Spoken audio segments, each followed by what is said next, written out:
Sejam bem-vindos ao podcast da EduERJ. A convidada de hoje é Vanessa Mansoni da Rocha, doutora em Estudos de Literatura pela Universidade Federal Fluminense e coordenadora do curso Lato Sensu de Língua Francesa e Literaturas Francófonas. Ela é autora do livro Tradução e Entrevista, Simone Schwartz Bart e as Tradutoras Brasileiras, lançado recentemente em versão impressa e digital pela EduERJ. Boa tarde, professora. É um prazer recebê-la para esta entrevista. Olha, boa tarde a todos. Eu que agradeço pela oportunidade, pelo convite. Muito alegre do meu livro estar saindo pela EduERJ. Professora Vanessa, você poderia apresentar aos nossos ouvintes a proposta do seu livro Tradução e Entrevista? Olha, é um livro que foi sendo construído por uma curiosidade de pesquisa. Eu faço pesquisa sobre o Caribe desde 2015, na Universidade Federal Fluminense, onde eu estudei e eu retornei em 2015 como professora concursada. E como pesquisadora de Caribe, eu sempre comecei a ler as obras e me encantei com a escritora do Arquipélago de Guadalupe, Simone Schwartz Bart. E rapidamente descobri que ela tinha romances traduzidos em português. 2 romances, o que é bastante inédito do ponto de vista de obras caribenhas traduzidas por português. Atualmente até há um número maior de traduções, mas de um modo geral, não há traduções, ou quando há uma tradução, e no caso da Simone havia 2 traduções. E por essas coincidências, eu estava dando um curso de especialização onde tinha a Valesca Moisés, que trabalhou e conhecia a tradutora Estela dos Santos Abreu, que é a tradutora do primeiro romance da Simone para o português, que ficou conhecido em português como A Ilha da Chuva e do Vento. Então, nessa tessitura, né, nesses diálogos de encontros, eu tive a vontade de conversar com a Estela dos Santos Abreu, que é a tradutora.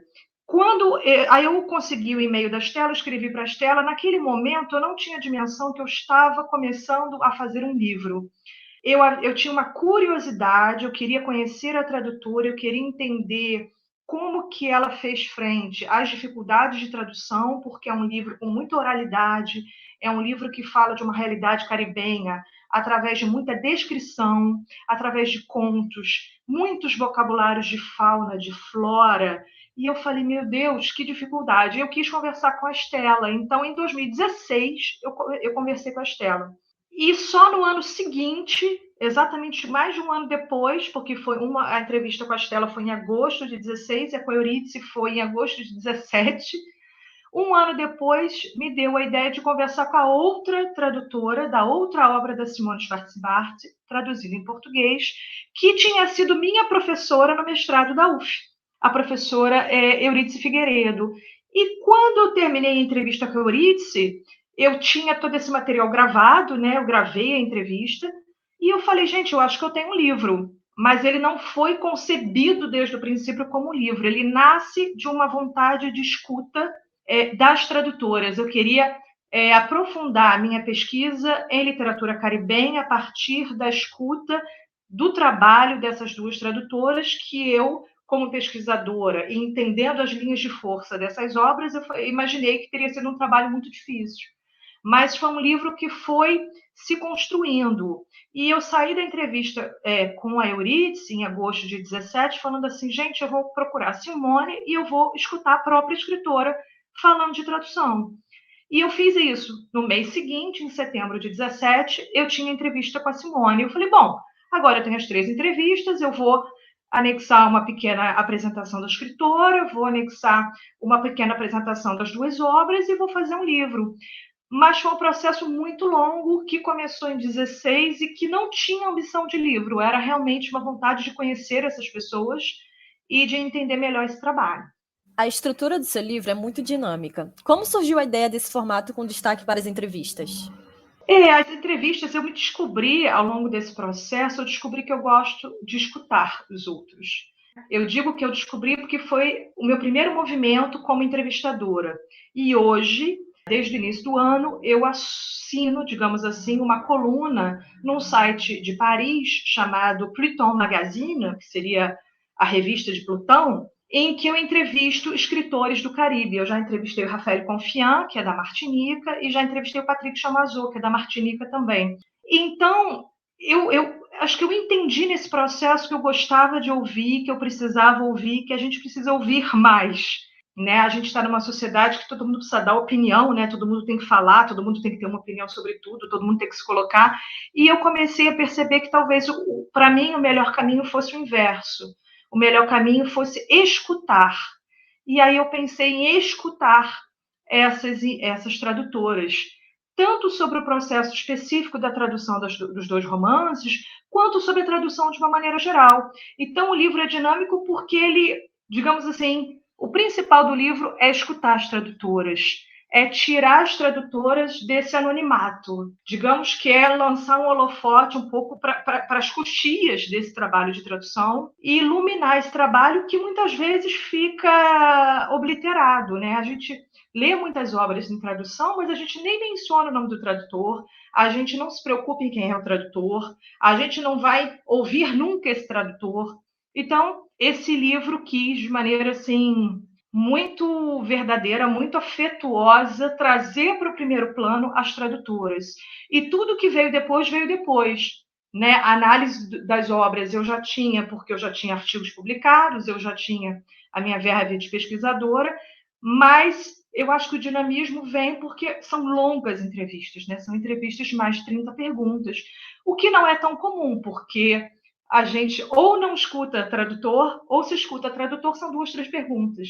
Então, eu acho que o ineditismo da obra é realmente esse fôlego imenso de escuta de uma profissão que é tão importante, mas que é tão esquecida, né, no âmbito do livro, né, no âmbito da editoração. No livro, você aborda a tradução do universo literário da romancista Simone Schwarz-Bart. Em termos linguísticos, gostaria que falasse dos desafios que surgem na tradução desse universo para o português. Quando eu li em francês, eu já me deparei com muita dificuldade de compreensão, e olha que eu sou professora de língua francesa e de literaturas francófonas na UF, mas eu falei, gente, que peixe é esse? Que árvore é essa? O que é isso? Havia um mundo da realidade caribenha que me escapava, então não adiantava muitas vezes ir ao dicionário, porque o dicionário dizia uma árvore assim, assim, assado, mas também não resolvia muito, eu tinha que ficar indo ao Google ver a imagem daquela árvore, e também nem saberia dizer se aquela árvore existia em português. Então, quando eu li o original em francês, e eu li inicialmente em francês, né, eu falei, gente, que difícil a compreensão dessa obra, né? Que obra muito marcada por essa cor local, né? Muito marcada por essa realidade crioula. E quando eu soube das traduções, não foi tão rápido assim, no primeiro momento, eu não fiz essa procura. Ah, será que existe em português? Porque eu tinha lido em francês, estava fazendo pesquisa em francês, estava tudo bem. Quando eu soube da tradução, eu imediatamente falei, gente, quem é que conseguiu fazer isso? Então, a minha busca pelas tradutoras é essa curiosidade sobre o processo, porque eu me vejo incapaz de fazer essas traduções pelas especificidades dessas obras. Né? Muitos diálogos orais têm a presença, por exemplo, de termos em língua crioula, que é uma das línguas das ilhas. Então, eu falei, gente, como é que faz isso? E o que eu posso dizer a esse respeito, a partir da minha escuta das tradutoras, é que a Estela dos Santos Abreu, por exemplo, ela chegou a frequentar o Jardim Botânico do Rio de Janeiro, ela ia ao Jardim Botânico para tentar descobrir se aquela planta existia, por exemplo, no Brasil e saber o nome dela. Porque é preciso também salientar que essas obras elas foram traduzidas na década de 1980. Elas foram traduzidas em cadernos, manuscritos. Não havia Google, não havia computador, não havia essa facilidade que a gente tem hoje em dia de descobrir a tradução de um nome específico, de uma árvore, de um peixe, de um alimento, né, de um tempero, de um animal. Então, eu acho que também nesse sentido o livro é interessante porque ele vai radiografar uma época da tradução que hoje talvez a gente tenha dificuldade até para imaginar. Como é que você traduz em um caderno? Vocês já imaginaram o que é escrever um romance de 200 páginas num caderno? Né? Então, eu acho que fica até um pouco essa história também da tecnologia, essa história da tradução antes da tecnologia, né? Porque nenhuma das duas tinha computador, elas fizeram no caderno e depois elas bateram em máquina de escrever, né? Então, em nenhum momento esses livros passaram por computador no processo de tradução. E aí elas falam, por exemplo, da dificuldade do dicionário. Eurídice é uma tradutora que vai falar muito de que os dicionários não ajudaram quase nada. A Stella vai falar da ida ao Jardim Botânico. A Stella vai falar, por exemplo, que ela consultava amigos. Então, algum termo de psicologia, algum termo específico, ela dizia que telefona para os amigos e que faz um trabalho meio coletivo para sanar as dúvidas. E há muitas, vou dar um exemplo concreto, o romance fala em Courbaril, que é uma árvore. O romance A Ilha da Chuva e do Vento, que a Stella dos Santos Abreu traduziu. E a Stella descobriu que essa árvore não existia, de fato, no Brasil e decidiu chamar de Jequitibá, que é uma árvore que, por sua vez, também não existe no arquipélago de Guadalupe. Então, há, de fato, ajustes que precisam ser feitos para lidar com a inexistência do próprio objeto em si. Um outro exemplo é o nome de alguns tipos de lagartixas que andam pelas paredes. Né? Em português a gente fala lagartixa. Só que no universo caribenho parece que há 5 ou 6 espécies diferentes de bichinhos rastejantes nas paredes e que têm nomes diferentes. E a Stella falou, gente, mas eu vou chamar toda vez de lagartixa, mas porque eu estou vendo que são bichos diferentes. Eurídice fala de um caso interessante de uma fruta chamada o cajamanga. Ela fala sobre o cajamanga, que é a prune citer, que é um nome para a gente, sim, né? Como é que é cajamanga em francês?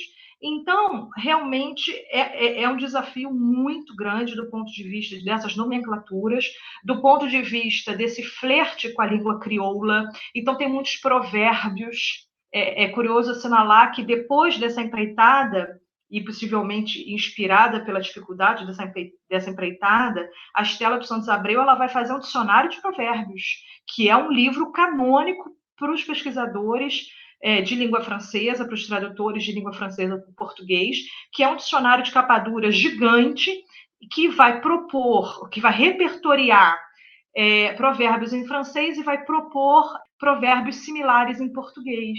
Então, foi um processo que se desdobrou em outras pesquisas, né, no entendimento da complexidade do que está no nosso entorno, porque estamos nas Américas, mas temos muitas especificidades. Então, grande parte também da minha vontade de ouvir as tradutoras foi entender como é que elas se lidaram com isso, porque é um desafio muito difícil, né? Você entrevistou Stella dos Santos Abreu e Eurídice Figueiredo, que traduziram os livros de Simone Schwartz Bart. Como foram esses encontros? O que as tradutoras revelaram sobre o processo de tradução? O processo, bom, da Stella. O da Stella foi em 2016. Eu tinha 1 ano de pesquisa, eu também era uma menina, né?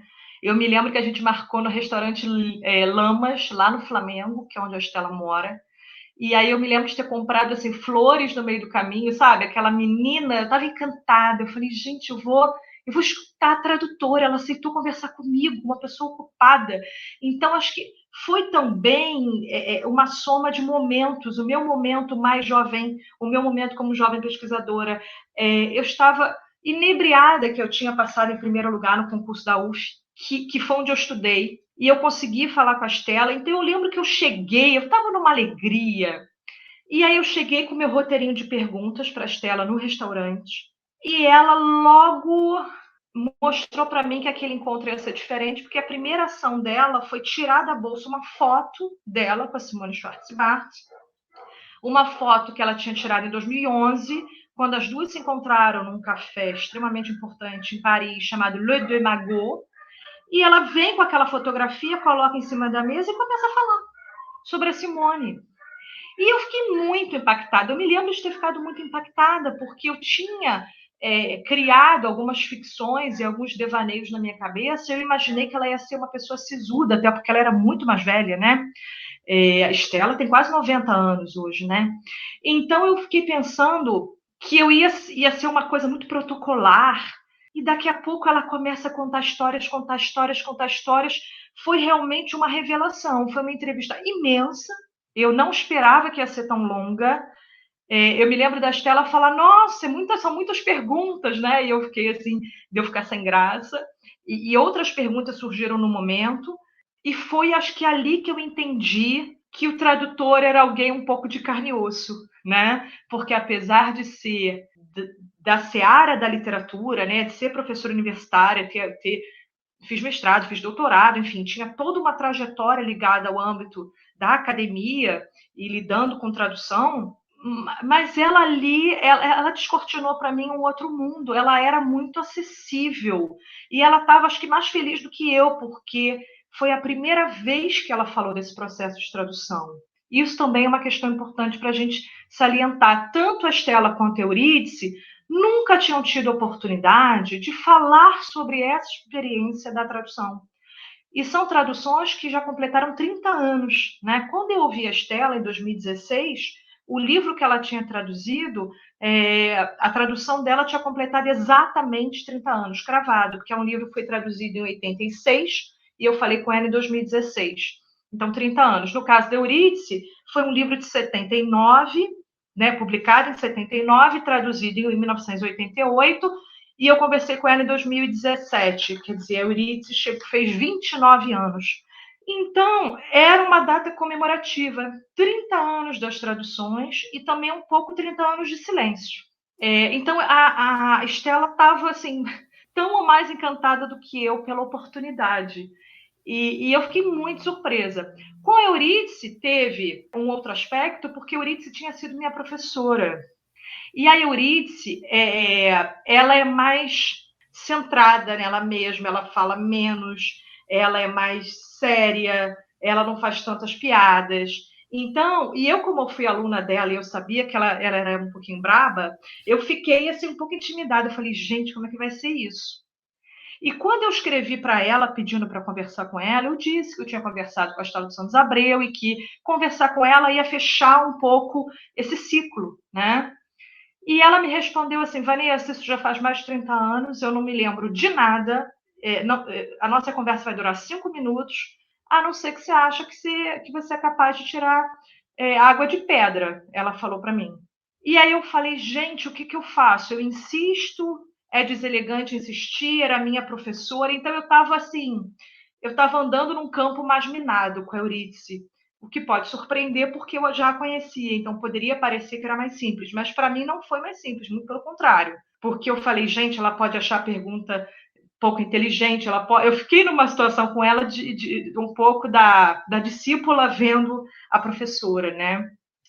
E aí eu resolvi insistir, e ela falou, bom, já que você está insistindo, vamos ver. E ela falou, Vanessa, vamos lá para casa.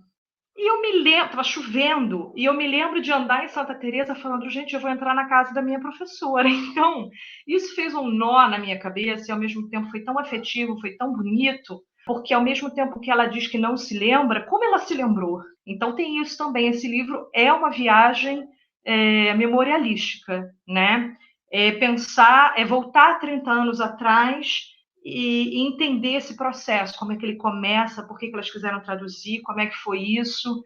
E já que eu estou falando em memória, teve um momento muito bonito com as duas, porque eu estava diante delas quando elas abriram o livro que elas traduziram.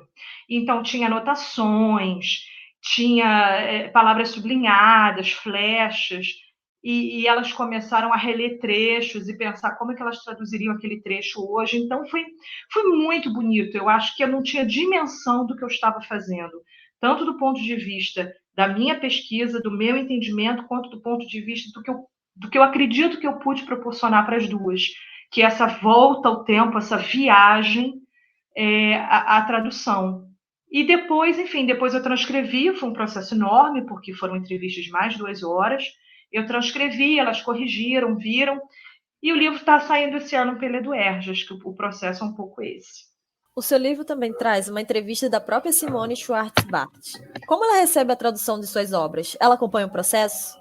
Não, ela não acompanha o processo. Bom, a Simone Schwartz-Bart, ela é a primeira escritora, né, a primeira mulher que consegue alcançar uma relevância, né, internacional e local como escritora de Guadalupe. A Simone Schwartz-Bart, para que vocês tenham uma ideia, ela começa a escrever antes da Marie Condé. A gente associa muito o arquipélago de Guadalupe a Marie Condé, que é a escritora que ganhou recentemente o Oscar Alternativo, que é a escritora que tem também livros traduzidos em português. que tem essa relevância enorme, que escreve muitíssimo, né? Que escreveu, por exemplo, Eu, Tituba, a Bruxa do Salem, né? Que é um livro que inclusive, foi retraduzido para o português recentemente, então tem 2 traduções com editores diferentes, enfim. Mas a Simone, ela começa antes. Ela é, de fato, uma pioneira, ela escreve numa época que poucas mulheres escreviam, só que, apesar de ocupar esse lugar muito central, muito importante na literatura guadalupense, antiliana, caribenha e mundial, ela é uma pessoa extremamente reservada. Então, eu já falei com ela diversas vezes por telefone, mas nada é muito óbvio. Primeiro, porque ela não tem e-mail. Ela é uma senhora, né, de 80 e poucos anos, e ela não tem e-mail e nunca teve e-mail. Então, para entrar em contato com ela, eu tive que falar com o filho dela, que ela tem 2 filhos, né? O Jacques Schwarz-Bart e o Bernard Schwarz-Bart. O Jacques é um musicista, saxofonista extremamente importante que mora nos Estados Unidos. E o Bernard é advogado e mora lá em Pointe-à-Pitre, que é a capital de Guadalupe. Então, esse Bernard, esse filho mais jovem dela, fica esse intermediário. Então, eu falei com o filho. Por sua vez, o filho me passou para o assessor da Simone, que é o Élie Dupré, que é um pesquisador que estava se debruçando no espólio do marido da Simone Schwarz-Bart, que é o André Schwarz-Bart, que ganhou o prêmio Goncourt em 1959 por O Último dos Justos, que era um escritor, né, de origem polonesa, judaica, enfim. Então, o encontro com a Simone foi algo extremamente complexo para mim, porque falar diretamente com ela só por telefone, e eu falei, gente, mas eu não posso fazer uma entrevista por telefone.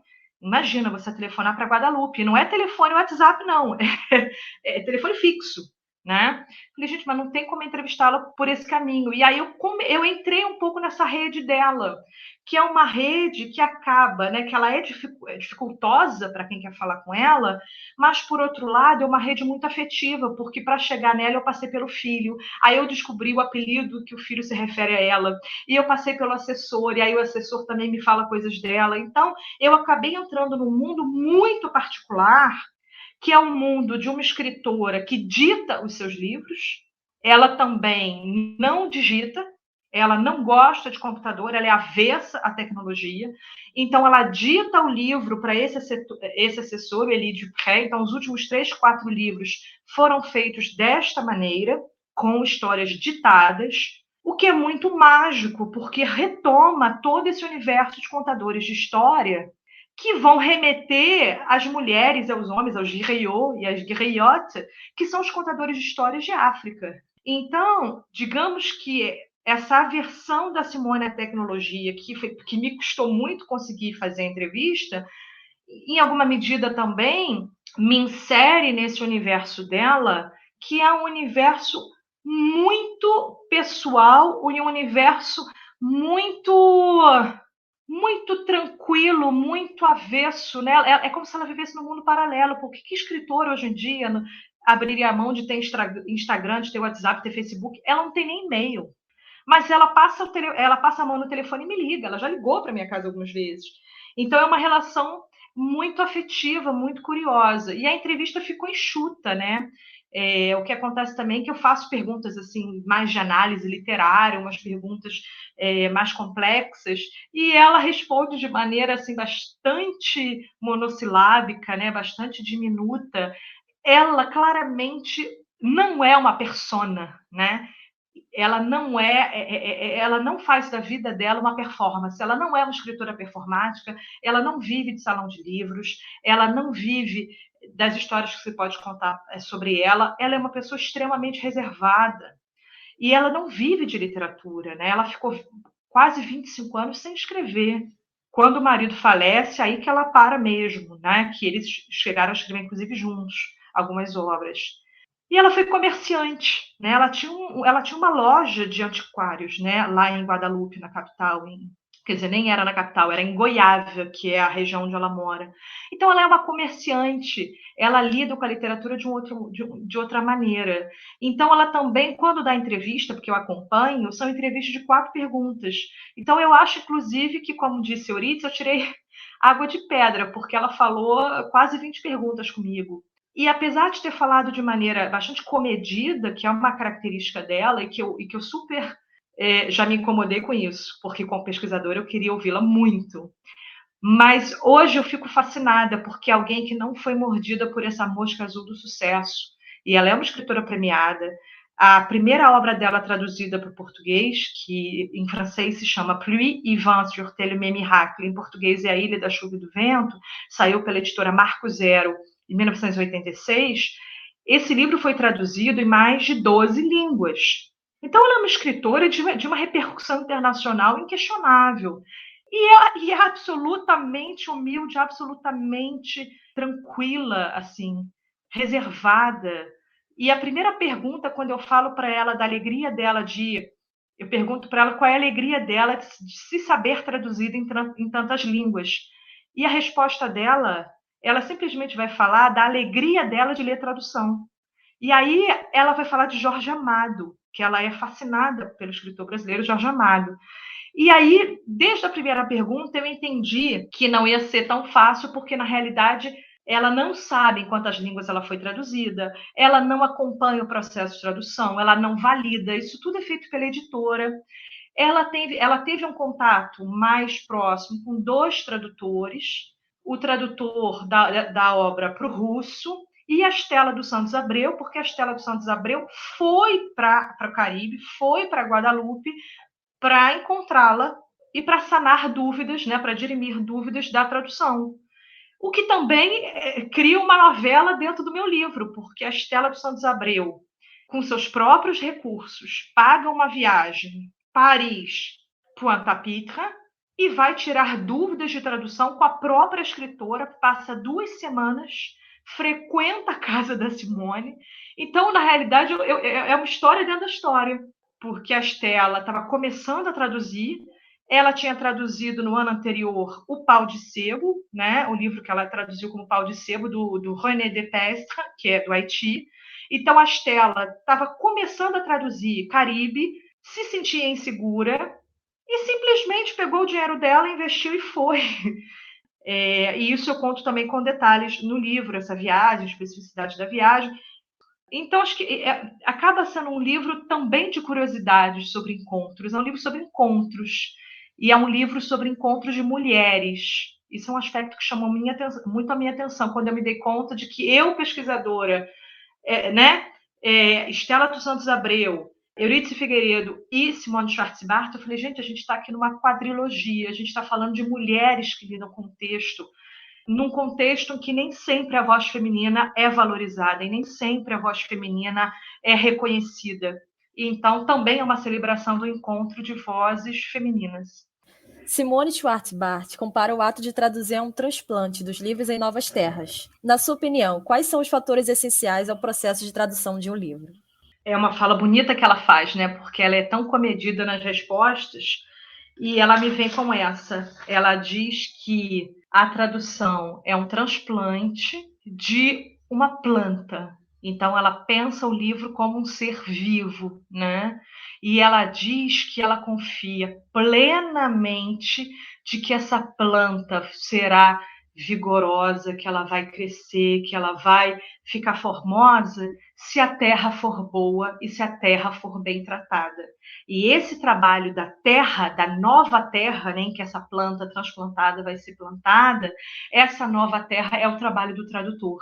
O que eu posso te dizer da minha escuta, e é uma escuta bastante atenta, né, da Estela dos Santos Abreu e da Eurídice Figueiredo, o que elas falam muito é de ritmo de frase. Isso chamou muito a minha atenção, porque eu perguntei para elas quais são as técnicas, o que eu fiz perguntas mais teóricas, tanto é que a própria Eurídice vai resgatar o Haroldo de Campos, quando ele fala da tradução como recriação, quando, né, tem toda aquela polêmica da traição, né, da tradução como traição, e a Eurídice vai falar que não tem que se pensar em fidelidade nem em traição, perdão, que é uma questão de recriação, né? E as duas vão chamar atenção para a questão bastante prática do processo, que é pensar no ritmo da frase. As duas relatam para mim que, quando encontram alguma palavra que elas não sabem, que elas marcam aquilo e continuam, que elas não se deixam impressionar pela dificuldade, porque elas acreditam que isso seria paralisante, né? A Estela fala até da palavra paredão, eu acho engraçado. A Estela falou, Vanessa, a gente está traduzindo super bem, daqui a pouco vem paredão, e a gente tem que aprender a contornar as pedras no meio do caminho, né? E aí vem a imagem de Carlos Drummond de Andrade, com as suas pedras no meio do caminho. E as duas enfatizam que elas fizeram o seguinte, que elas procuravam manter o ritmo, o importante era o ritmo, e que, quando elas terminaram o processo de tradução, elas faziam leituras em voz alta das obras para ver se em português aquela sonoridade estava ok. Então, tem esse trabalho do respeito ao ritmo, tem o trabalho de tentar chegar à melhor solução possível. A Estela dos Santos Abreu é bastante humilde, apesar de ser uma grandíssima tradutora. A Estela dos Santos Abreu, inclusive, recebeu prêmio como tradutora. Ela recebeu, em 1994, o prêmio da Biblioteca Nacional. Ela já recebeu a medalha Machado de Assis. Então, a Estela dos Santos Abreu é uma tradutora extremamente reconhecida no universo da tradução. Ela já traduziu mais de 85 obras, né? Na época em que eu a entrevistei, ela estava traduzindo, estava no número 85. Hoje em dia, eu conversei com ela recentemente, ela já chegou em 89, mas ela me disse que parou, que não vai chegar em 90, não. Porque realmente 90 é a idade dela, né? 90 anos, e ela falou que agora já cansou dessa brincadeira. Mas, então, é alguém que tem muito caminho, né, muita credibilidade, muita respeitabilidade, e o que ela me disse, eu fiquei muito impressionada com essa frase, que ela falou, Vanessa, se eu não estregar a obra original, já está bom. Porque traduzir é um desafio com ciladas, eu acho interessante o que ela diz, e ela diz que, na realidade, não tem inspiração, não tem experiência exatamente, que é realmente essa dureza, essa transpiração diante do caderno, diante da máquina de datilografar. E ela pensa muito na questão do tom e da harmonia. Ela diz que o importante é que o texto tem que fluir, tem que buscar um tom natural, tem que ler em voz alta. Isso me impressionou muito, porque as duas falam de maneira muito similar disso, apesar de terem trajetórias muito distintas. Porque a Estela dos Santos Abreu traduziu aí quase 90 obras, tem medalha, tem prêmio, é condecorada pela Biblioteca Nacional e tudo mais. E a Eurídice, ela acabou que o romance que ela traduziu, que é o Joãozinho no Além, de 1988, esse romance é a única tradução de romance que ela fez na trajetória dela. E ela não gostou da experiência. Ela diz, eu acho curioso, porque ela diz que não ficou nem confortável e nem satisfeita com a experiência. E o que ela fez? Ela simplesmente parou de traduzir, quer dizer, ela não continuou, ela tinha traduzido antes ensaios, ela chegou a traduzir ensaios do Lévi-Strauss, mas depois ela vai se concentrar no trabalho dela de professora. Hoje ela já é aposentada, mas foi professora da UF na graduação por muitos anos e trabalha ainda hoje na pós-graduação, onde é uma pesquisadora extremamente reconhecida, importante, muito ativa, que circula por várias áreas do conhecimento. E a Eurídice, o que eu achei interessante também foi isso, eu acabei me deparando, eu não sabia disso, eu acabei me deparando com uma entrevistadora que é a referência, e uma entrevistadora, perdão, com uma tradutora que é a referência, e com uma outra tradutora que teve uma experiência bastante mitigada, que não gostou da experiência, não se sentiu tão abraçada. A Eurídice relatou para mim, por exemplo, que ela não pôde escolher o título, que ela ficou muito contrariada com o título, porque ela não gostou desse título, foi uma imposição da editora, né, da Francisco Alves. E ela disse que não gostou, e ela falou, não quero mais fazer isso não. E ela parou, ela nunca mais traduziu. Então eu achei interessante que, com tantas diferenças do ponto de vista do apreço pela seara tradutória, do apreço pela atividade, que as duas consigam dizer coisas muito semelhantes, acerca da atividade de tradução, que é essa importância do ritmo, da leitura em voz alta, de entender que, na realidade, um texto, ele é claramente o seu conteúdo, mas ele é também a voz em que ele faz ecoar. Então, eu fiquei muito encantada com isso, porque eu não imaginava ouvir isso das duas, que estão em dimensões muito diferentes, né, no campo da tradução. Você acha que a atividade da tradução tem um reconhecimento merecido no meio literário brasileiro? Nossa, que pergunta. Eu acho que não. É o que as duas diriam também, eu imagino. A própria Eurídice Figueiredo relata no livro que ela chegou a orientar uma pesquisa de pós-graduação sobre a tradução do Milton Atum, dos Dois Irmãos, para o francês, e que ouviram o tradutor desse romance para o francês, e que ele reclamou muito porque havia muitas imposições da editora, né? Então, as duas também falam isso. O trabalho do tradutor é, em alguma medida, um trabalho muito balizado pelas editoras, né? A gente, às vezes, pensa, o tradutor é bom, o tradutor não é bom, o tradutor... Muitas decisões do tradutor não são decisões... Muitas decisões da tradução não são exatamente do tradutor. Para que você tenha uma ideia, nenhuma das duas escolheu o título. Nem A Ilha da Chuva e do Vento, nem Joãozinho no Além foram escolhas da Estelle de Eurídice. As duas foram escolhas da editora. A mesma coisa diz respeito a glossários, por exemplo, que às vezes é uma imposição da editora, não foi o caso aqui. Mas há todo um universo em volta, por exemplo, que diz respeito à tradução do nome dos personagens. A Eurídice disse que o próprio nome do personagem, que ela traduziu como Joãozinho, veio a reboque a ideia do Joãozinho no Além, que não foi dela. Então, acho que isso é um aspecto a salientar, a questão de que existe um universo e o tradutor é uma peça fundamental nessa engrenagem, mas existe uma engrenagem para além do tradutor. Eu acho que não, eu acho que a gente fala pouco de tradutor. Eu sou uma professora que eu tenho participado de várias bancas, né, porque há pouco tempo eu fui credenciada na pós-graduação, estudos de literatura da UF, então eu tenho sido convidada, e é uma observação que eu faço muito para os pesquisadores, quando eles estão avaliando uma obra que foi traduzida, em que eles falam que a obra foi traduzida e às vezes não mencionam o nome do tradutor, ou nem falam que a obra foi traduzida. Então, essa é uma questão que me toca muito, né? Eu sei que há grandes tradutores nesse país. A própria Estela dos Santos Abreu fala muito do Paulo Ronay, da importância do Paulo Ronay, a dimensão que ele ganha como tradutor. Então, é claro que a gente tem grandes figuras. A Estela foi premiada, então a gente também não pode negligenciar isso. Se ela foi premiada, é porque ela tem um reconhecimento do trabalho dela. Mas, em alguma medida, eu queria ouvir mais os tradutores, porque são recriadores. Eu não acho que o tradutor é um ser de bastidor.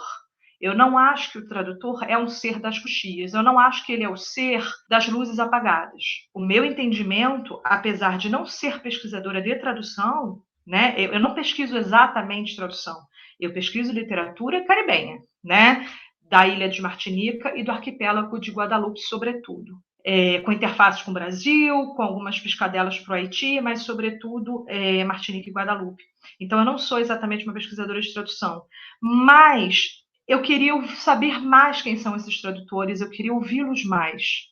E, nesse sentido, eu acho que eu consegui construir um livro com essas vozes e com essa homenagem. Acho que o livro é uma homenagem a essas duas tradutoras específicas, Estela e Eurídice, que é a comemoração dos 30 anos de tradução dessas obras, mas é também, do ponto de vista mais amplo, uma homenagem aos tradutores em geral, que estão no anonimato e que têm um trabalho de extrema importância, porque quantas e quantas obras que fazem parte, né, da nossa biografia de leitor, né, da nossa vida, a gente conhece pela tradução, né? Eu não conheceria nenhuma obra dos russos, porque eu não falo russo, eu não conheceria nenhuma obra da literatura italiana, porque eu não sei italiano, e alemão, e assim por diante. Então, quantas portas se abrem para mim, quantas portas ajudaram a forjar quem eu sou, a leitora que eu sou,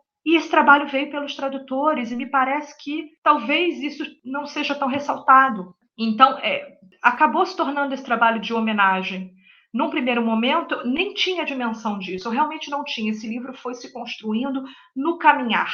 Mas depois eu falei, puxa, elas puderam falar pela primeira vez para um trabalho. E nem na época que os livros saíram elas foram ouvidas. Então, eu acho que é um livro que contribui um pouquinho, modestamente, mas que coloca os tradutores na cena. Não é à toa que o título do livro fala 2 vezes em tradução. Isso foi bastante pensado por mim, né? Ele começa com a palavra tradução. O livro se chama Tradução em Entrevista ou Tradução em Revista. Tem essa brincadeira, né? Tem esse bridismo aí, essa dualidade no nome, porque em alguma medida eu também estou passando em revista as traduções, né? Mas eu entrevisto as tradutoras, então tem esse jogo de palavras. Mas o título é Tradução e Entrevista, Simone Schwarz-Bart e as tradutoras brasileiras. Então, eu falo em tradução e falo em tradutoras. Eu falo do processo, mas falo das pessoas. E das pessoas que são mulheres, né? Então, isso, para mim, grita muito aos olhos e eu não poderia fazer diferente porque ouvi-las me fascinou, e eu tive completa certeza de que era importante que mais pessoas ouvissem. Não só no Caribe, é claro que esse livro vai interessar muito a pesquisadores do Caribe, porque é uma escritora muito importante, que toca em questões de oralidade, em questões de língua crioula, em questões de contos, em questões de realismo fantástico e tudo isso, realismo maravilhoso, né? Então tem muitos flertes com vários assuntos importantes do Caribe, a questão identitária, enfim. Mas me parece que é possível pensar de uma maneira muito ampla, porque pode ser que exista, mas eu não tenho notícia de uma outra obra no Brasil que tenha dado tamanho relevo aos tradutores e que tenha chamado atenção para o processo, que tenha querido ouvi-los tão atentamente, tão longamente, tão afetivamente. Né? São mais de 30 perguntas. É realmente um testemunho, né? Esse livro é um testemunho e talvez ele contribua até para a historiografia da tradução nesse sentido, porque a gente está ouvindo tradutores falarem sobre os seus trabalhos numa época que já não é a nossa, né? Porque era um outro contexto, eram outras perspectivas, não havia a facilidade que tem hoje, né? Então eu acho que é uma contribuição que tem a sua relevância nesse cenário. As traduções de Estela dos Santos Abreu e Eurídice Figueiredo já têm mais de 30 anos. Como você analisa o fato de ser discreto o número de obras literárias antilhanas traduzido para o português? Essa é uma grande questão. Na realidade, o que eu acho importante assinalar nessa pergunta, né, para responder essa pergunta, é que a iniciativa da tradução dessas 2 obras, A Ilha da Chuva e do Vento e Joãozinho no Além, foi uma iniciativa das editoras. Foi a Marco Zero e a Francisco Alves, né, respectivamente, que convidaram essas tradutoras e que desejaram traduzir isso. Eu tentei entender o que estava acontecendo ali no final da década de 1980 para esse interesse, porque já havia a tradução do René Depestre, mas não tinha sido isso. Esses livros não venderam muito, nenhum dos dois, né? Não há essa circularidade tão grande. Eu fiquei tentando entender o que aconteceu ali, mas ainda fica um pouco nebuloso para mim, porque nenhuma das tradutoras entende por que esse livro foi traduzido naquele momento. O que elas sabem me dizer é que elas foram contactadas e que havia o interesse da editora. A própria Marco Zero tentou trazer Simone Schwarz-Bart ao Brasil. Havia o interesse de lançar o livro com a presença da escritora aqui. O que acabou não acontecendo porque ela declinou da viagem no último minuto. Então, isso eu acho que é uma foto daquele momento. Há o interesse das editoras.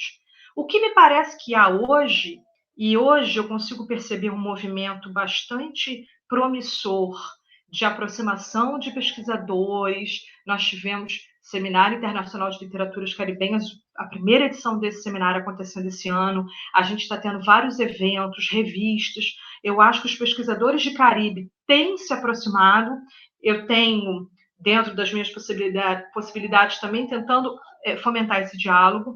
E o que a gente vê hoje, com a aproximação desses pesquisadores que sempre existiram, mas que me parece que estavam dispersos, cada um no seu estado, fazendo seus trabalhos, o que eu percebo hoje é que há iniciativas mais pessoais. Há hoje tradutores que se interessam, que traduzem e que correm atrás disso. Claro que isso não é só de hoje, né? Eu posso citar, por exemplo, a professora Enilce Albergaria, que se aposentou recentemente na Universidade Federal de Juiz de Fora, que traduziu Edouard Glissant, né, que é um intelectual martinicano da maior envergadura. E a Enilce já contou algumas vezes para mim, em eventos, que todo o trabalho é ela que tem que fazer, ela que correu atrás da liberação do livro, ela que cuida da verba, ela que faz tabelas de prestação de contas para a família do Glissant. E eu fiquei muito assustada quando eu vi isso, porque me pareceu que o tradutor no Brasil ele tem que ser empresário, pelo menos nessa seara do Caribe, né?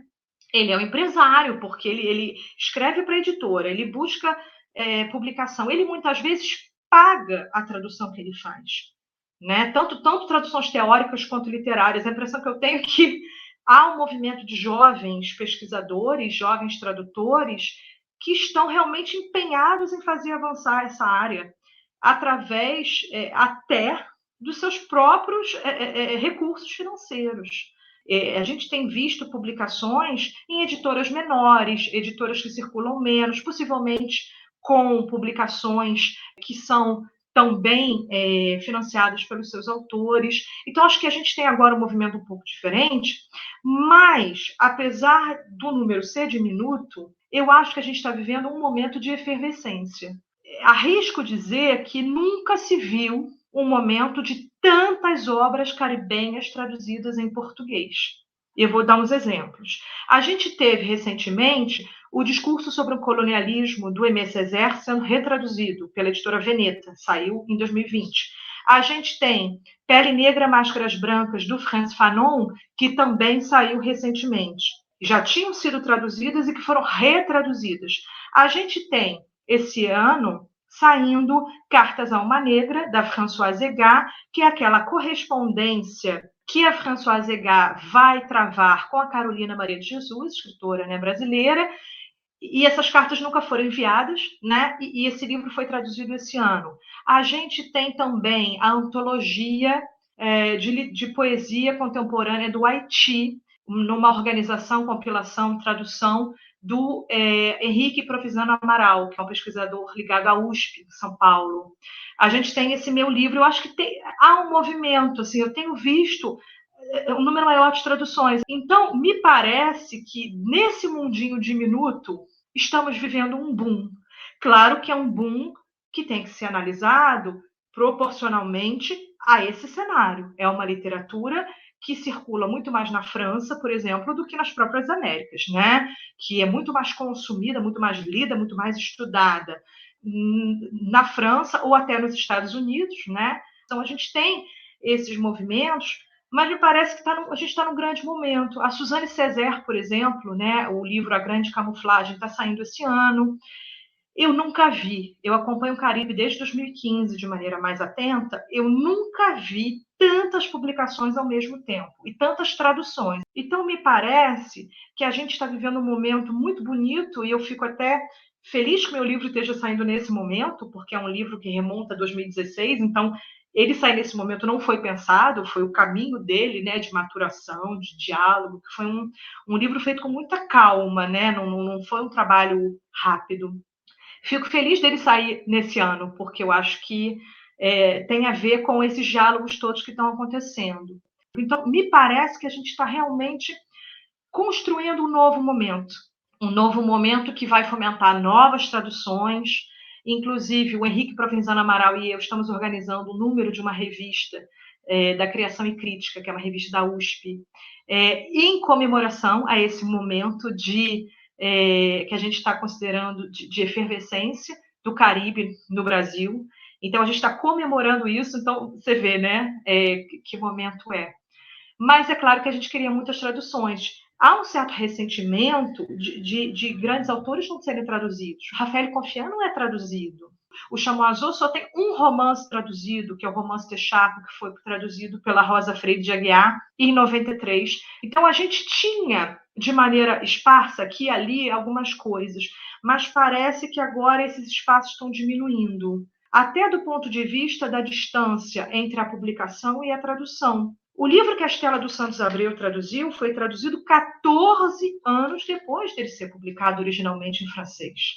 O da Eurídice já foi 9, né? Eu acho que a gente está tentando dar conta disso, a gente tem percebido isso melhor, a gente está se reconectando com o Caribe, me parece, e entendendo as semelhanças entre Brasil e Caribe, que são espaços que sofreram a colonização, que sofreram a escravização, que são espaços que vivem, cada um à sua maneira, as sequelas do colonialismo, que se imprimem, por exemplo, no racismo, que se imprimem nas construções e nos entendimentos identitários.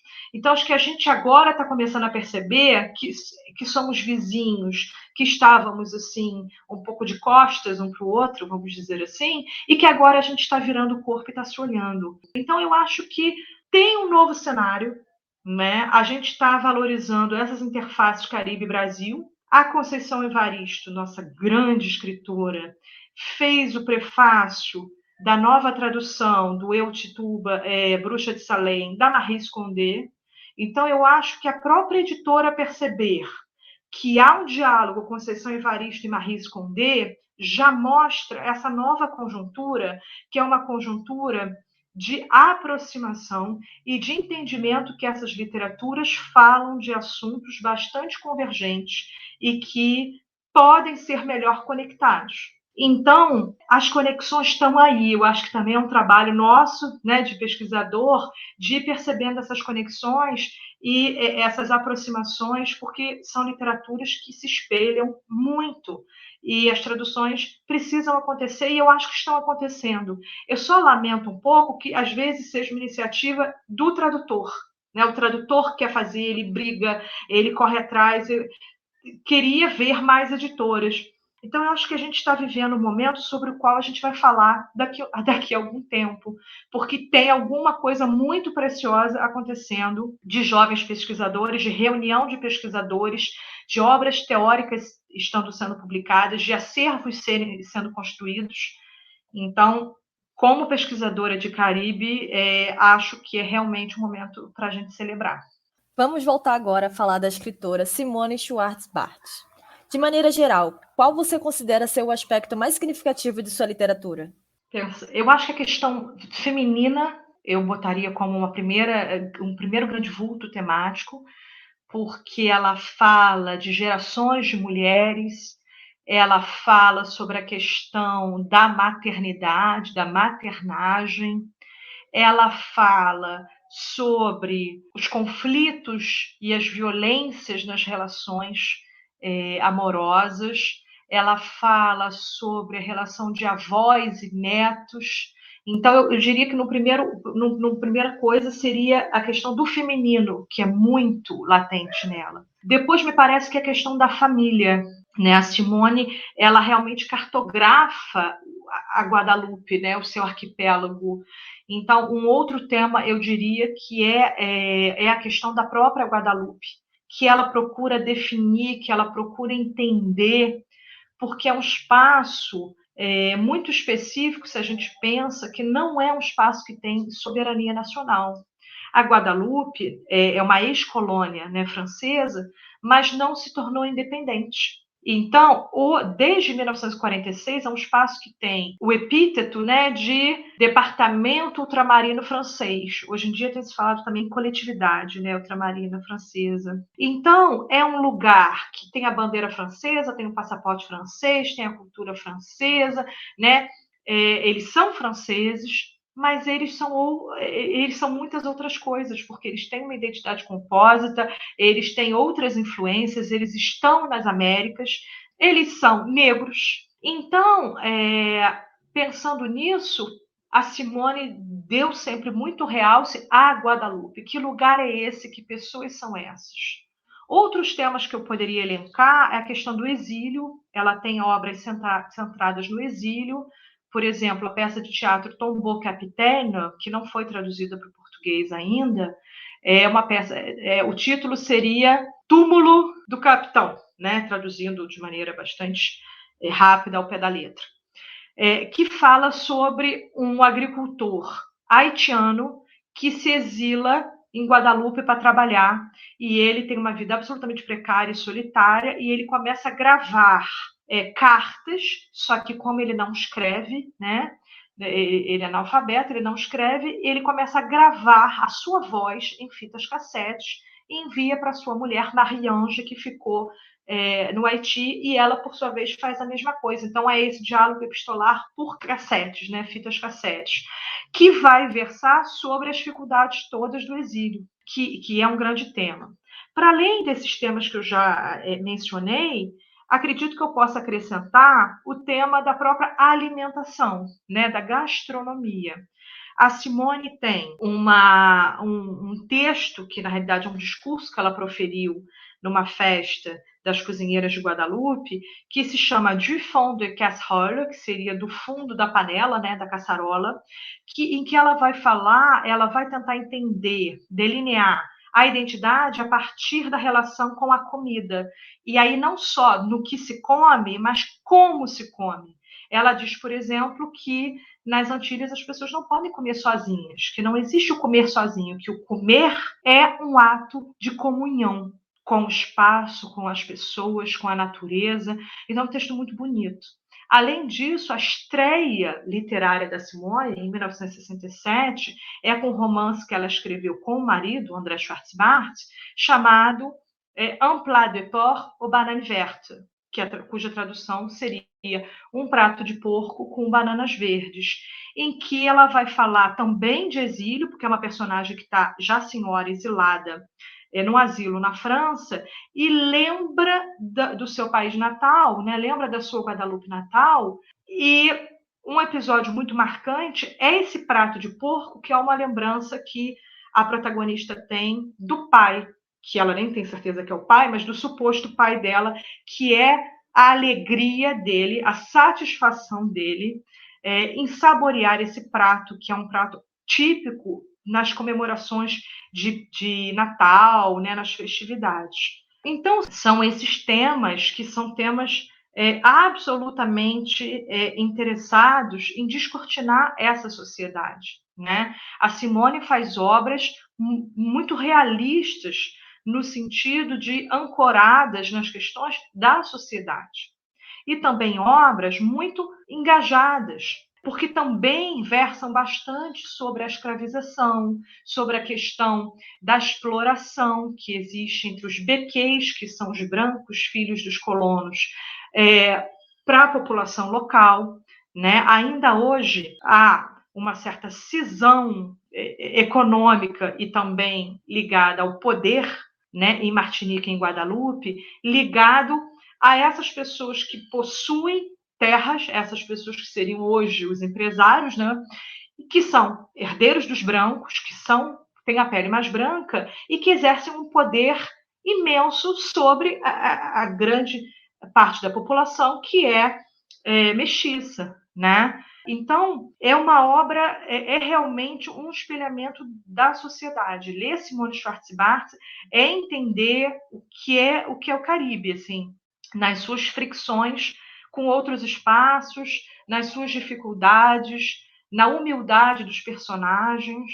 A Simone, por exemplo, no âmbito da escravização, ela tem obras em que ela vai valorizar uma personagem histórica, que é a mulata Solidão, né, que em francês a gente fala a solitude, que foi uma líder que lutou contra a reimplementação da escravização em Guadalupe, porque Napoleão Bonaparte já havia abolido a escravização em Guadalupe, e em 1802 ele resolve revogar a abolição da escravatura. E a Solitude, ela na época grávida, ela vai se insurgir contra esse despautério. Quer dizer, a escravização sempre foi um despautério, sempre foi um crime humanitário. Mas se pensar em revogar uma abolição é realmente de uma perversidade que a literatura não vai deixar passar. Então, a Simone Schwarzbart, ela vai mapear isso através dessa personagem Solitude, e ela vai fazer uma espécie de ciclo chamado ciclo antiliano, e a Solitude aparece em algumas obras da Simone, sempre assinadas a quatro mãos, Simone e o marido André, e o ciclo antiliano vai acompanhar décadas dessa personagem Solitude, pensando na mãe dela. Então começa contando a mãe dela que foi estuprada em navio negreiro, né? A própria essa líder, essa personagem histórica é filha de estupro, né? Ainda no navio negreiro. E vai passeando com o filho, com o neto, com o bisneto. Então, é uma obra muito preocupada com os seus passos. A Simone, ela radiografa muito, né? O Patrick Chamoiseau, que é um escritor da Martinique, eu entrevistei ele recentemente para a Pluton Magazine, e ele diz que o escritor caribenho ele é um etnógrafo. Gosto muito dessa afirmação do Patrick Chamoiseau.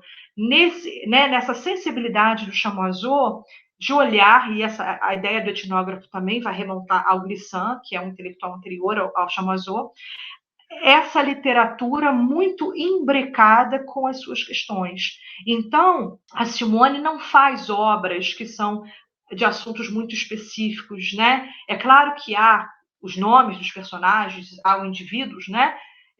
Cada indivíduo com seus dramas, com as suas questões, mas são questões individuais que vão também ganhar dimensões do coletivo, né? Que vão também dar conta de questões do coletivo.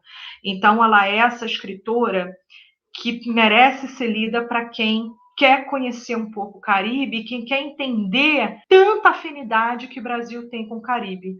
Essa obra agora recente do Itamar Vieira Júnior, né, o escritor de Torto Arado, premiadíssimo, uma obra assim contundente. Torto Arado tem muitas semelhanças com Simone Schwartz-Bart, que vai pensar a relação das pessoas com a terra, vai pensar a questão da religiosidade, vai pensar a questão da exploração dos mais humildes, a questão da moradia, a questão dessa briga de poder pela terra que vai realmente colocar em lados opostos quem é mais poderoso e quem é mais vulnerável, que vai pensar na questão dos contadores de história, a questão das mulheres, a questão da dificuldade de acesso à escola. Simone fala muito disso também, dessa escola colonial que é absolutamente violenta, que é apartada da realidade da sua colônia, que vai ensinar para os alunos a falarem da neve, a falarem do calendário francês, com as datas francesas todas, que vai, por exemplo, procurar ensinar para os caribenhos que eles são filhos dos gauleses, que os ancestrais dos caribenhos são os gauleses. Ora, chega a ser ridículo, né? Alguém que é fruto desse encontro de tantas, né, o encontro de várias etnias de África, de colonos que também vieram de diferentes lugares da França, com os índios poucos que permaneceram do massacre original, e ainda com várias ondas imigratórias, porque o Caribe viveu várias ondas migratórias, por exemplo, de sírios. Então, dizer para essas pessoas que elas são filhas de gauleses é uma indecência. E a Simone acompanha essas questões todas. Então, realmente, é ler literatura em sua interface com a história e o seu compromisso em pensar em histórias no plural, muitas vezes sob a perspectiva de mulheres. Então, realmente, é um mundo assim, muito grande. Não é à toa que é uma escritora tão traduzida, premiada e que é tão respeitada a partir mesmo com a sua reserva, né? Mesmo sem ser alguém que alimenta esse mundinho do mainstream da literatura. Podemos dizer que o imaginário do arquipélago de Guadalupe é um dos personagens principais das obras de Simone Schwartz-Bart. Por que isso ocorre? Ela diz uma frase que eu acho tão linda, tão emblemática na obra que a Euridice traduziu, né? O Joãozinho no Além. Ela diz assim, que Guadalupe só precisa ser amada. Fico até arrepiada quando eu falo nisso, porque é preciso se levar em conta toda a realidade histórica e cultural desse espaço, no que diz respeito, por exemplo, à questão de ser um departamento ultramarino de outro lugar que é a França. Como é que você é uma França nas Américas? Como é que você é uma França, mas você é ridicularizado porque você fala a língua francesa, habitada pelas línguas crioulas? Como é que é você ser francês e ser diminuído pela cor da sua pele? Como é que é isso? São cidadãos de segunda categoria, de terceira categoria? E aí eu faço uma piscadela ao Frantz Fanon, martinicano, que vai pensar de maneira muito contundente, inclusive, os traumas psicológicos que vão advir dos antilianos, né, dos caribenhos dessas ilhas, quando eles chegam na França. Quando eles chegam na França, eles percebem que eles não são vistos da mesma maneira que os outros cidadãos franceses. Eles percebem que eles ocupam a margem. Eles começam a desenvolver complexos de inferioridade. Eles começam a desenvolver, inclusive, traumas de tal ordem, né, que o Frantz Fanon, médico, psiquiatra, vai falar, inclusive, de uma psicopatologia do negro. Então, o Fanon ele vai, a partir de uma análise de pacientes caribenhos na França, ele vai observar como que essa relação é absolutamente traumática e como que os próprios caribenhos vão começar, em alguma medida, para sofrer menos, ou para tentar serem aceitos, ou para, né, eles vão começar a usar, metaforicamente, essa máscara branca, porque a cor da pele parece que descredencia essas pessoas a serem franceses, assim como a maneira que elas falam, assim como que elas comem. Então, partindo do que o Fanon traz para a gente como problemática imensa, a gente entende que a literatura também vai acolher no seu fazer essas questões. Porque esses escritores que escrevem, né, que produzem essas obras, eles estudaram na França. É muito comum esse deslocamento de intelectuais do Caribe para a França, porque as universidades, quando eu falo Caribe, eu estou falando Martinique e Guadalupe, sobretudo, né? São espaços que a universidade é recente, muitos cursos não são oferecidos, então, determinados cursos você precisa ir para a ex-metrópole, né? Então, esse caminho Caribe-França é um caminho que muitíssimos intelectuais fizeram. As pessoas fazem esses caminhos porque querem estudar. O Joseph Sobello foi um dos primeiros a fazer esse caminho. Então, são escritores que experienciaram o que é ser caribenho na França hexagonal, que é o nome que a gente dá para a França na Europa, né? Essa experiência vivida na pele por essas pessoas provoca, no meu entendimento, a necessidade de se debruçar, de se exaltar, de fazer uma etnografia, de cartografar que espaço é esse. Porque se entende claramente que eles são França, mas eles não são França por várias outras razões. Eles são, do ponto de vista da organização, né, de passaporte, do ponto de vista dessa jurisprudência das relações, mas não são do ponto de vista do acolhimento. A obra da Françoise Egat, por exemplo, Cartas a uma Negra, ela vai falar enormemente de como ela não encontrava emprego na França. E ela precisou ser doméstica, porque ela tentou ser costureira, ela tentou trabalhar em feira, e ela via claramente que havia um desconcerto em ver o negro, em ver o caribenho ocupar esses espaços.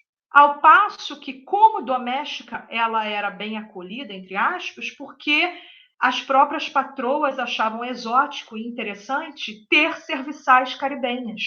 Ora, o que a Françoise Egat nos traz é muito revelador dessa relação.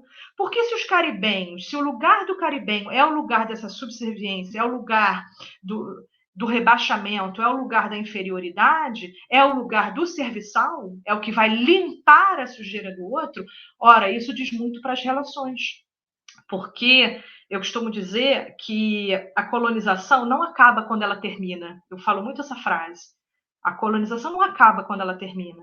A colonização deixa sequelas, é um termo do Victor Schachère, abolicionista francês, muito grandes em diversas searas.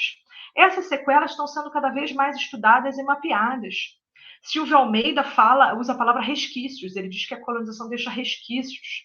E vários outros pesquisadores vão usar termos um pouco semelhantes para dar conta de algo que é muito contundente, que é o fato de que quem foi colonizado, arrasta correntes desse período por gerações e gerações e gerações.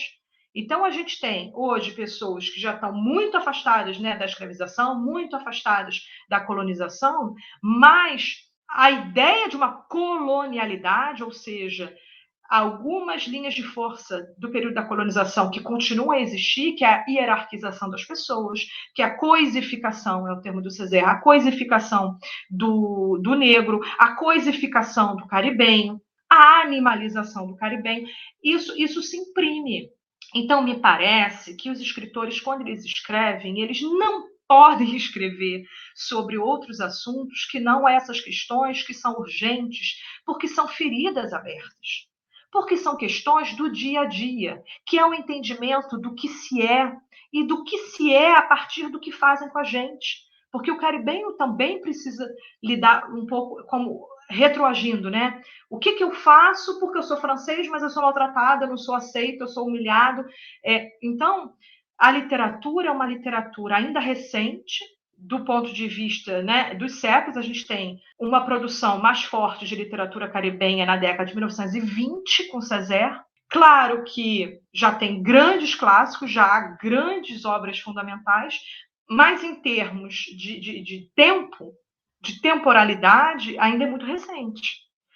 E aí a gente tem o quê? Esses escritores, quando eles escrevem, eles não podem falar de outros assuntos, porque são assuntos que estão na pele, né? São assuntos que habitam esses escritores, são assuntos urgentes, que é o entendimento de quem se é e é o entendimento né, do que é essa vida. Então, são obras realmente muito voltadas para essas questões.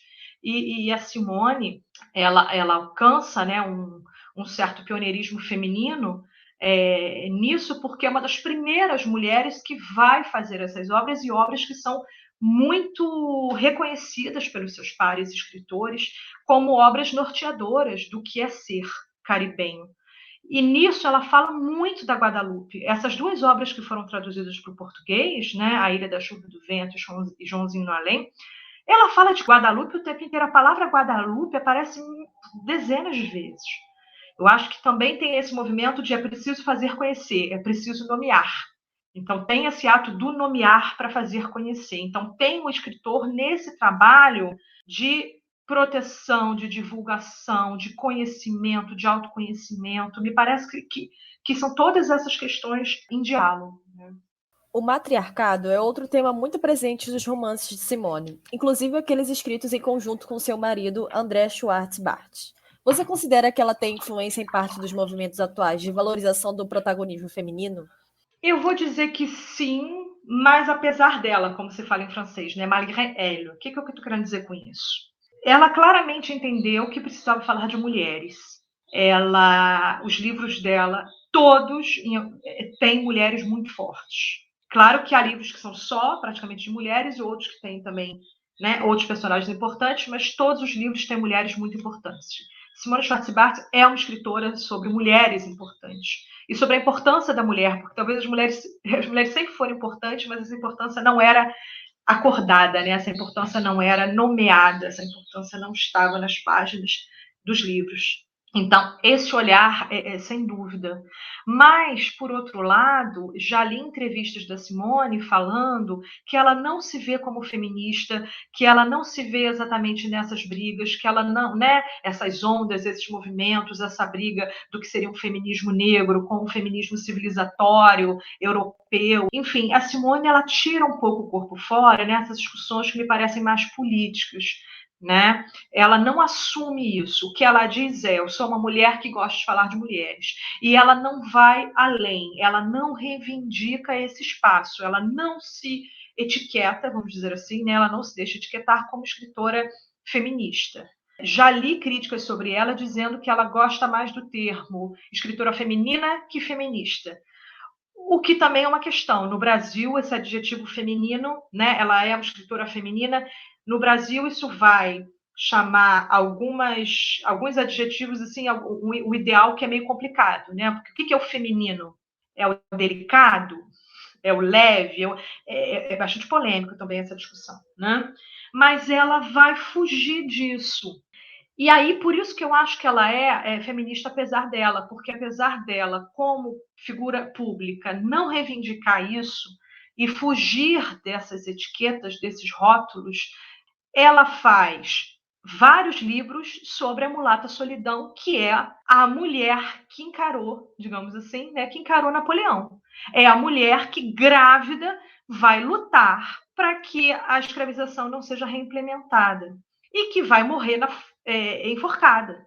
E que vai ser enforcada no dia seguinte que ela dá à luz. Porque, claro, não queriam perder a criança, porque havia, né, com o retorno da escravização, o entendimento de que essa criança poderia ser comercializada, né? Então, olha essa imagem, essa mulher que, quando é enforcada, há relatos do enforcamento em praça pública, né? Que ela trajava uma blusa branca, assim, bastante simples, e que havia gotas do seu leite molhando a camisa. Então, é uma imagem muito forte para o imaginário de Guadalupe, também do Caribe. Essa mulher que morre mãe, sem poder ser mãe, porque, né, foi executada e não pôde acompanhar a sua filha, mas essa imagem dessa mãe com esse leite, né? Então, é uma imagem muito forte desse universo feminino, porque está discutindo o direito da mulher ao seu corpo.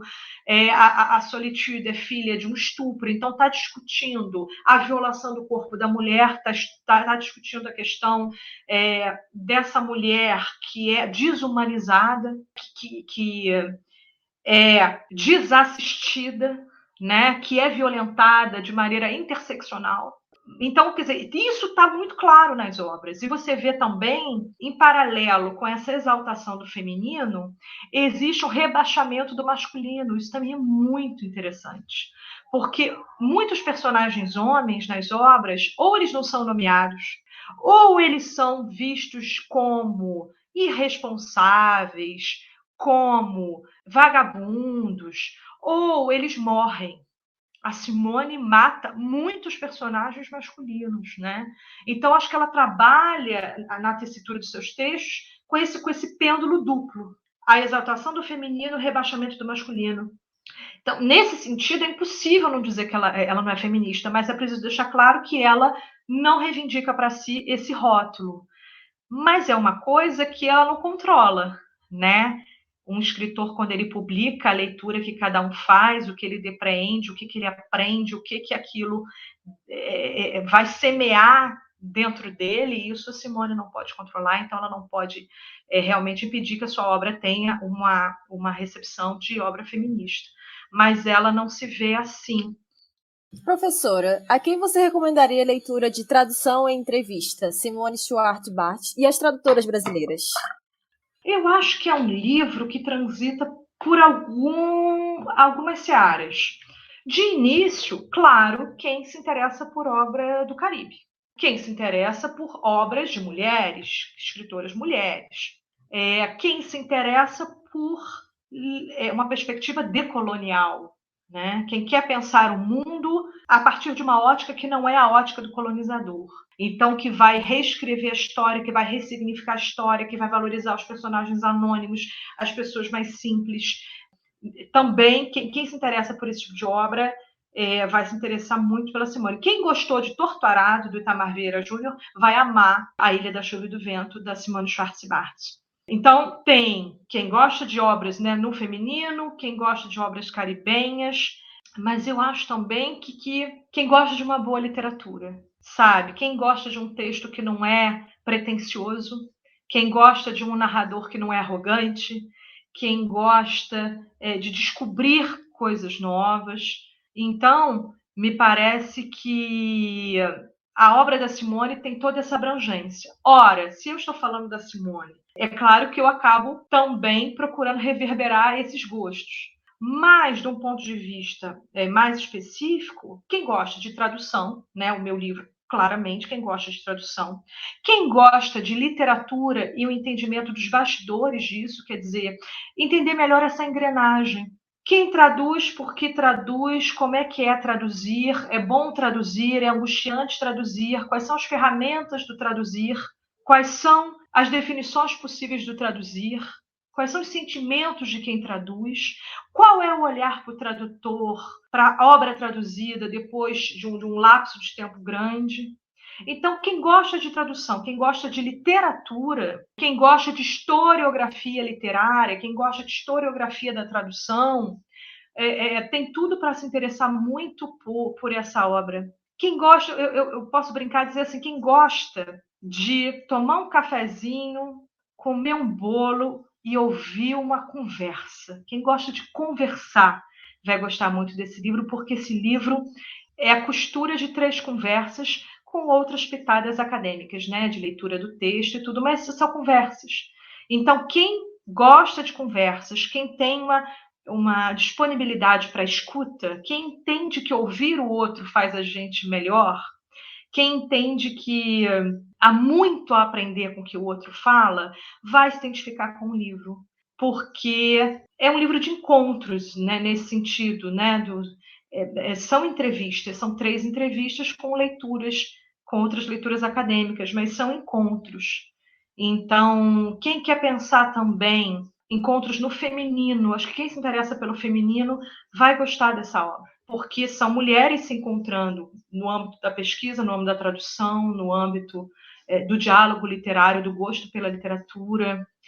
Então, eu acho que é um livro que é claro que está mais ancorado na tradução, mas ele é um convite para a obra da Simone. Eu analiso esses 2 livros brevemente. Então, eu acho que pode ser uma porta de entrada para a literatura do Caribe, que vai reverberar em outros autores, né, em outras questões.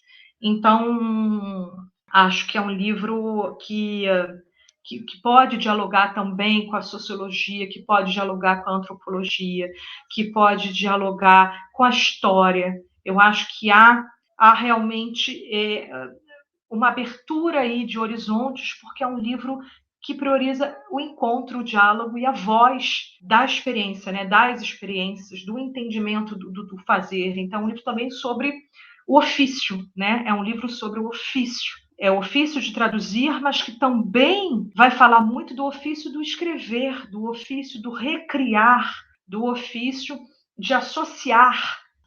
Na abertura do livro, eu cito o Alberto Mangel, em que ele vai falar assim: o leitor ideal é um tradutor.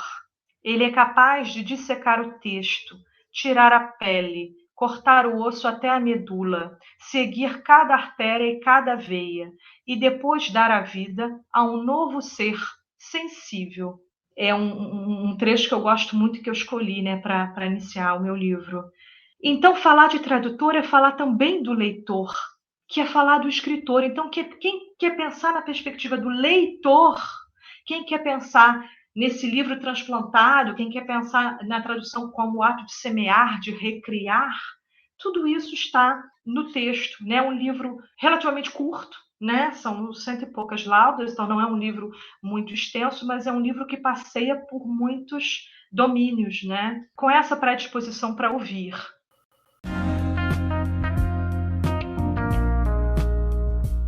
Muito obrigada, professora Vanessa, por ter participado do nosso podcast. Eu que agradeço. Agradeço muito a Eduerge, fico muito contente por esse livro ter sido acolhido pela coleção Letras na Eduerge. Quero agradecer ao professor Nabil Araújo, que coordena essa coleção. Quero agradecer toda a comissão científica, né, editorial, que acompanhou esse processo. Quero agradecer a professora Luciana Persício, que foi ela, professora da UERJ de francês e de literaturas em língua francesa. Foi ela que me deu a ideia de propor o livro à Eduerge, eu não tinha pensado nisso. Então, agradecer também muito a Maria Cristina Batalha, que foi minha supervisora de pós-doutorado. Esse livro também está centrado no meu, né, nas discussões do pós-doutorado. A professora Maria Bernadette Porto, que fez a 4ª capa do livro. Então, também tem essas relações todas. Agradecer muito a Eduerge, agradecer ao convite para fazer essa conversa, esperando que ela possa despertar um interesse pelo livro e pela obra da Simone. Então, quero agradecer a toda a equipe da Eduerge que está me permitindo hoje conversar sobre a Simone Schwarz-Bart, sobre Caribe, sobre esse meu livro. Muito obrigada a vocês. O programa vai ficando por aqui. Para adquirir o livro Tradução e Entrevista, Simone Stuart Bart e as Tradutoras Brasileiras, acesse o nosso site www.eduerge.com. Agradecemos a todos pela audiência e até a próxima.